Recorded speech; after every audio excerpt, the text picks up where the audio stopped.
Guys, katubanze tubikuze kugira ngo mubone ko ibi bintu bikora cyangwa se ari ibyanyabyo. Nkuko mubona hano biri kwibara, ndetse hano hejuru dufite n'ahandi dufite. Gusa kubikuza katubanze dukore crime n'aya ngaya yo hasi abanza ajye hariya hejuru tuyakurireho rimwe yose yuzuye. Guys, uri kubona ko dukoze crime hariya hejuru bikiyongera. Katujye muri OKX tuzane wallet tubashe kuyashyiramo cyangwa se tubashe kubikuza byoroshye. Guys, ngiye kukwereka uko wakorera ano mafaranga nawe ukabasha kuba wayabikuza.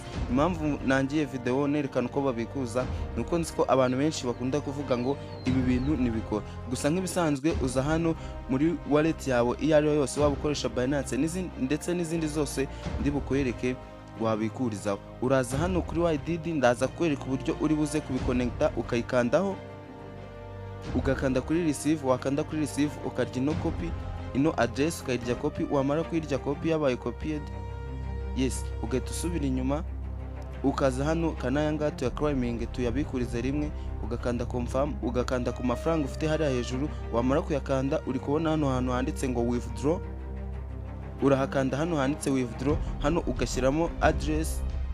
Wamara gukanda address hano hasi ugashyira kuri base, ugakanda kuri max, ugahita ukora withdraw. Nkuko mubibona bahise batwereka SMS ngo send hano hejuru. Guys, katugende hano muri OKX turebe ko amafaranga yatugezeho. Nidusanga amafaranga yatugezeho dukomeze video noneho nkwereke uko nawe wayakorera ndetse ukabasha kuba wayabikuza mu buryo bworoshye. Guys, nidukora refresh turasanga tumaze kugiraho $1.3. Guys, uri kubona ni ibintu byiza kandi byizewe. Ngiye kukwereka rero uko nawe wakorera ano mafaranga. Ino video nkuko mubibonye ntago nigeze nyikatinga cyangwa se ngo nyihagarike. Uri kubona hano dufiteho amafaranga twakiriye aturutse muri YDD angana n'137. Nkuko mubibonye hano hirya rero, sorry gato, nkuko mubibonye hano hirya niyo tubikuje. Ngiye kukwereka uko nawe wakorera ano mafaranga ukabasha kuba wayabikuza kandi mu buryo bworoshye. Nkuko mubibona hano hasi hari ibintu biri kwibara. Guys, ino ni mining isohotse imaze iminsi 3 hanze, nta gramana igihe kinini hanze ku buryo abantu bose bamenya kwikoresha cyangwa se batangiye kwikoresha. Ikintu usabwa ni ugufungura ino account gusa, ubundi bikazajya byikora, then washaka ukaza ugakora crime amafaranga wagahita ajya hariya hejuru. Guys, ikindi cya kabiri ni ukureba ino video utangiye kugeza irangiye kugira ngo mbashe kugusobanurira neza uko wafungura account, uko wayiconnecta na wallet ndetse n'uko wabikuza. Byo ndakeka wabibonye video itangira. Guys, niba utarakora subscribe kuri uno muyoboro wa online 250 urimo guhomba, kuko mbafite business nyinshi ziri gusohoka kandi zitanga bonus nziza. Guys, nk'ibisanzwe rero link yo kwiyandikisha urayisanga muri comment, nuyibura muri comment uze kutwandikira kuri 0788634053. Guys, tugiye kugufasha uko wiyandikisha ndetse nuko wakoreramo amafaranga. Guys, kwiyandikisha nkuko bisanzwe murabizi muri mining cyangwa se mu ma website menshi bikunda gukunda, ndetse ari uko ukoresheje face verification.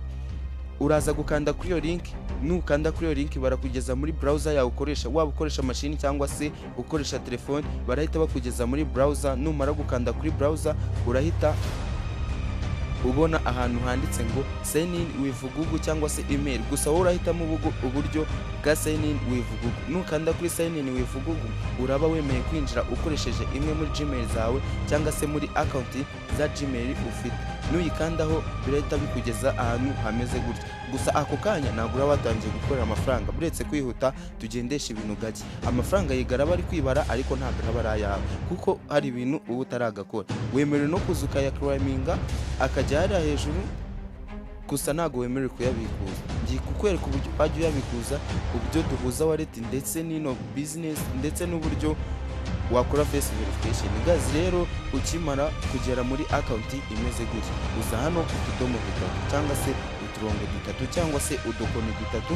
Ikizima nuko natunza agafresh uri kuhabona. Wamara kuhakanda bahita bakugeza ahantu imeze gutya. Uri kubona ahantu handitse ngo wallet, language ndetse n'ibindi bigiye bitandukanye, support ya Telegram, X yayo ndetse n'ibindi bigiye bitandukanye. Gusa no munsi twebwe tugiye kureba kuri wallet, kuko ngiye kukwereka uburyo wakora face verification nawe amafaranga ukabasha kuba wayabikuza. Ukanda kuri wallet, wakanda kuri wallet uhita ubona ahantu handitse ngo me ID. Hano hantu handitse ngo me ID niho twitondera kugira ngo tubashe kuba twabikuza. Ahantu handitse me ID urahitondera, urazuha kandi urasanga hatari verified. Wowe ikintu uri burwane nacyo ni ukujya ku gikuta ahantu hatari ikintu inyuma ibiti bigenda cyangwa se andi mabara, ahantu hari ibara rimwe ubashe kuba wahakanda nawe ukore face verification. Ni face verification gusa, nta rangamuntu bisaba. Then numara kubikora uraba wemerewe kubikuza amafaranga ayo ariyo yose ufiteho. Guys, nkubwira ko iyi mining nta minimum ifite. Icyo usaba ni ukuzajya ukora crime ya buri day cyangwa se crime ya buri saha bitewe n'uko ubishaka. Gusa ngiye kukwereka uburyo uzajya ubikuzamo nusoza kwinjiramo ukoresheje link naguhaye muri comment. Ubwo urahita uza hano kuri wallet ujye kuri mi ID. Niba verified gutya, ndabizi bikunda kugorana, gusa niba verified gutya uraza guhita ujya ku buryo bwo kubikuza. Ku buryo bwo kubikuza rero ikintu dukora, uza hano nanone handitse ngo uza hano handitse ngo some sub ID.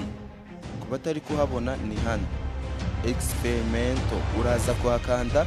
Numara kuhakanda barahita bakugeza kuri website imeze gutya.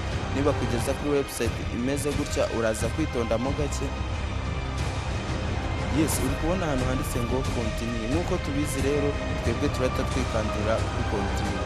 Nitugera kuri continue birarodinga, uzamure gake bahite bakwereka ahantu handitse ngo connect wallet. Niba kugeza ahantu handitse connect wallet uraza kuhakanda utegereze. Uri kubona ngiye nayi connectinze n'ama wallet abiri, harimo OKX, Binance, ariko hari izindi nyinshi. Ushobora kuba ukoresha Trust Wallet cyangwa se izindi zose.